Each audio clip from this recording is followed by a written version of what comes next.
So thank you, Krista. As the founder and CEO of Prism Vibes and my new nonprofit, Prism Light, my mission is dedicated to helping others uncover their internal power and create the lives that they want.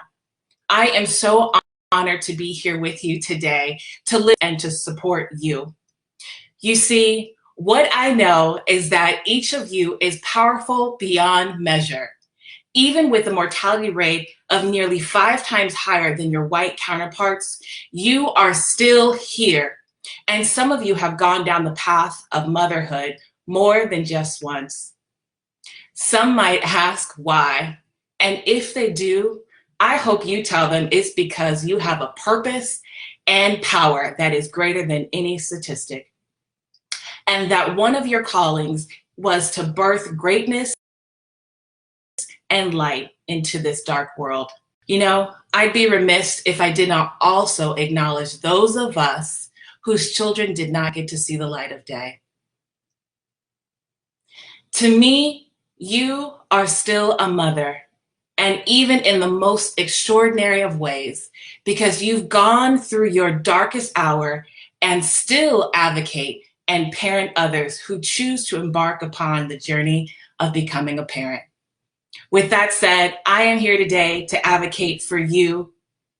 And as parents, we all want to see our children thrive.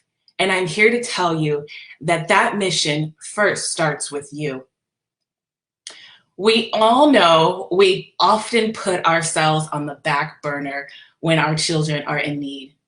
But I'm here to tell you that the most important thing you could do for them is do for you.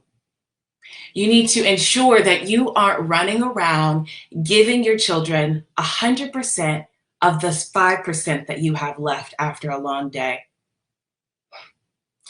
I'm not sure if you have these memories, but I remember how my mom was always so busy giving of herself and rarely taking time to revel in the things that refueled her and replenished her. And as an adult, I had to unlearn those detrimental and destructive patterns. You see, I don't need to tell you that your children are soaking up every single thing that you do. So let's start today and break this limiting pattern, starting with you. Self-care doesn't have to be a marathon or a sprint. It can be something performed in a variety of ways. It can be something as simple as taking a pause to check in with yourself before responding. It could be the boundaries that you create to establish your safe place. Or it could be an affirmation you say in the morning or the evening. Checking in with yourself just takes awareness, intentionality, and patience. Did you know, for those of us who are over 35, we are running on previous conditionings from our past 95% of the time? And what this means is that everything that we are doing is a response to a stimuli we've learned when we were younger. And by stopping in to check in with our authentic self, we interrupt that pattern and allow ourselves the time and the space to choose differently. Your boundaries are your way of showing value for your time, your attention, and your energy. They are your 100% money back guaranteed that you can live life on your terms. Boundaries give you the freedom to craft your life's screenplay based on your own values and beliefs and not one of others around you. And lastly, my go-to exercise for self-care is affirmations. Affirmations have helped me in so many remarkable ways manifest the life that I want. Affirmations are another way of breaking limiting patterns and uncovering who you really are. An affirmation could be as simple as, I am worthy and too full of life to be. I forgive myself for not understanding my true value. My past no longer dictates my future, and I am the co-creator of my destiny. No matter how you choose to honor yourself, what's most important is about being intentional with your actions and mindful in the process. And with that being said, I wanted to show my gratitude and appreciation for everything that you are and lead us in a simple grounding exercise. This will help us reset and lay the foundation for this powerful and amazing event. So I invite you to take a few deep breaths in and out. Settle into wherever you are, noticing your breath. And when you're comfortable and ready, begin to close your eyes.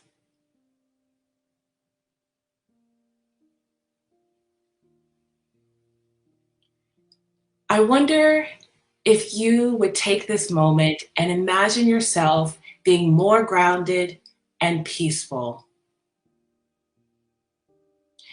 Imagine being surrounded by the people and things that fill you up and affirm your worth.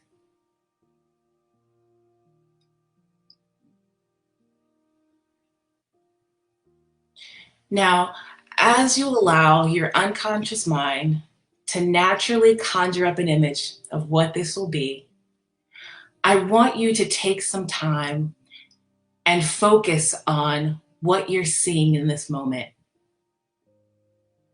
Is it your family? Is it a color? Is it a place? Then consider, what are you hearing? Do you hear nature? Do you hear children laughing? What and who are you touching? Are you embracing a loved one? Then I want you to consider, what do you smell? Do you smell the fresh air? Do you smell food? And then what might you be feeling in this moment? What emotions come up for you? All of these things are affirming you are worthy and you are more worthy than you recognize. And perhaps you're already feeling more grounded in your worth, affirmed and validated by the image you see, the things you smell, the people you touch. And if not, that's fine. Notice how the unconscious might reveal how you can accomplish this as well. Now, maybe you can think of a simple way to incorporate these feelings, images, and pictures of worth in your life. What can you do in the upcoming days, weeks, and months to hold this intention? And after you've done that, know that it can be done in the most easiest and simple of ways. You just take a moment to practice self-care. So now I invite you to take another deep breath with me. And as you exhale, begin to move your attention back into the room, listening to the sounds around you, and slowly begin to open your eyes. So how was that? What did you learn? What and who did you see that affirmed your worth? Have a moment. I encourage you to jot down a few things and review it later, or maybe just review it when you have self-doubt start to creep in. And if you only remember one thing, I hope that you remember that self-care is not selfish, but it is a preservation practice so your future generations can thrive. Thank you, and be well.